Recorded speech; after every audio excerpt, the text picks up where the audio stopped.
Midway through the fourth quarter of Game 2 of the Eastern Conference semifinals, Philadelphia 76ers head coach Brett Brown could have stuck with T. J. McConnell at point guard. If winning this particular game was his first priority, that's what Brown should have done. McConnell, the Sixers' undrafted, 6'2" backup, was having one of the best games of his life on the biggest stage he's ever played, registering 8 points and 5 assists, with no turnovers, in 17 minutes. He was a pest defensively, picking up a pair of steals. He was aggressive on offense, taking Aron Baynes off the dribble for a big bucket early in the fourth. McConnell was ridiculous, Celtics coach Brad Stevens said afterward. He was a big reason why that game ebbed back towards them. Indeed, in a game that the Sixers led by 22 in the second quarter and trailed by 8 late in the third, McConnell was a well-earned +16. After the Celtics called timeout with 6:59 left in the game, with the Sixers up 3, Brown had McConnell back on the floor. But as soon as Boston inbounded the ball, Sixers rookie Ben Simmons was on his way to the scorer's table to check back into the game. And when there was no dead ball over the next 7 possessions, Brown called timeout so he could sub Simmons for McConnell and Joel Embiid for Ersan Ilyasova. At that point, the Sixers were up 2, but had been outscored by 16 points with Simmons on the floor. The Kia Rookie of the Year favorite had taken just 2 shots, unable to do any damage against a Celtics defense that had kept him from getting to the basket. McConnell was the better player on this night and the better option to play down the stretch. But Brown was playing the long game, and this was a learning experience for one of his young stars. "It's a tough decision, I admit it," the coach said about taking McConnell out in favor of Simmons in the fourth. "This whole playoff experience is something that I want our young guys and our star players to learn from and grow. The decision, do you go with TJ still, or do you come back to Ben Simmons? I'm coming back to Ben Simmons. I'm coming back to Ben. He's had a hell of a year. I think he's the Rookie of the Year. I think he's going to have to learn how to play in these environments. The decision may have cost the Sixers the game."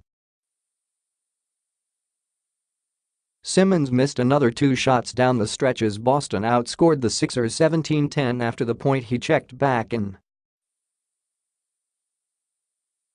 It was another display of the Celtics' resilience and a 108-103 victory that gave them a 2-0 series lead. It was also the worst game of Simmons' postseason career.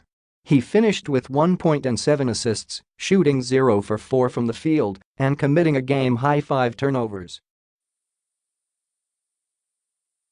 He was a -23 in a game his team lost by 5 points. I'm going to have bad games, Simmons said afterward. It happens. Obviously, it's not the perfect timing. He's still a rookie, but this is the rookie who averaged a triple-double as his team went 21 over the last 16 games of the regular season and the first round of the playoffs. There were no bad games in that first-round series against the Miami Heat, who, according to Simmons, were more physical than these Celtics. Physically, Simmons said, the Heat were on another level. Physical or not, the Celtics are the better defensive team.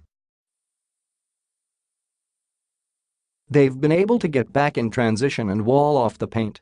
If they're not more physical than the Heat, they're bigger. In this series, Simmons' primary defenders have been 6'10" Al Horford and 6'9" Marcus Morris, both bigger than any Heat player who defended Simmons for more than 15 possessions in the first round. "He's really hard to guard with a smaller player," Stevens said, "because he's so big and strong and shifty. We're fortunate to have a bunch of bodies to be able to kind of rotate guys." Against Simmons, who has scored a grand total of 64 points on 25% shooting from outside the paint in 88 games this season, there's a clear game plan: stay in front of him and contest his drives as best you can. The Celtics have executed that game plan about as well as any team could have, and Simmons' inability to shoot from the perimeter has been a clear factor in the 2-0 hole in which Sixers find themselves. "The Celtics are elite guarding their own men," Brown said. "There's a physicality and switchability that they got apples for apples on many different matchups." Boston gave Simmons nothing in transition on Thursday, Friday, PHL time, and then Simmons gave his team nothing in their half-court offense.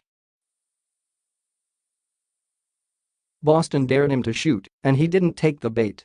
But he also couldn't get position for the post-ups and duck-ins that he's been able to take advantage of all season long. "He looked tentative. I think it was mainly what I did to myself," Simmons said, not giving the opponent much credit. "I think, mentally, I was thinking too much, overthinking the plays. I wasn't just out there, flowing, playing the way that I play, which is free. I think, obviously, I know what their game plan is. I got to play my game. He'll have that opportunity back at home on Saturday and Monday, Sunday and next Tuesday, PHL time. And even if games 3 and 4 aren't his best, there'll be 2 more experiences from which to learn and grow." TJ McConnell was the better player in Game 2, but Ben Simmons is the franchise cornerstone. And even with a playoff game on the line, Brett Brown had his eyes on the future.